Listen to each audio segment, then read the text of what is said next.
కూటమి ధర్మంలో ఎంతో పెద్ద మనసుతోటి నాగేశ్వరరావు మద్దతు తెలియజేస్తూ ఉన్నారు. ఇక్కడ జనసేన సీటు తీసుకున్నారని చెప్పంటే, పవన్ కళ్యాణ్ గారు 21 సీట్లే తీసుకున్నారని చెప్పని అందరూ విమర్శిస్తూ ఉన్నారు. ఎన్ని సీట్లు తీసుకున్నారు కాదు, 175 నియోజకవర్గాలు ఆయన మద్దతు తెలియజేశారు.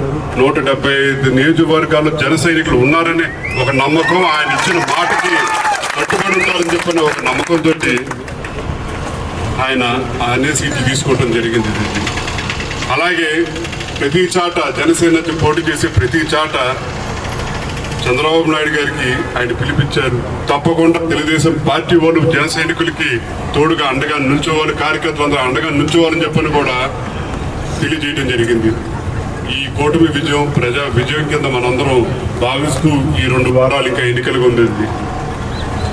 ఈ ఎన్నికల్లో తప్పకుండా మన ప్రాంతాన్ని, మన భవిష్యత్తుని మనం ఈ 2 వారాలు పోరాటమే నిర్ణయించబోతుందని చెప్పని మిమ్మల్ని అందరినీ కోరుకుంటూ, మన సుందర విజయ్ గారిని అలాగే సీఎం రమేష్ గారికి మనందరం మద్దతు తెలియజేయాల్సిన అవసరం ఉంది.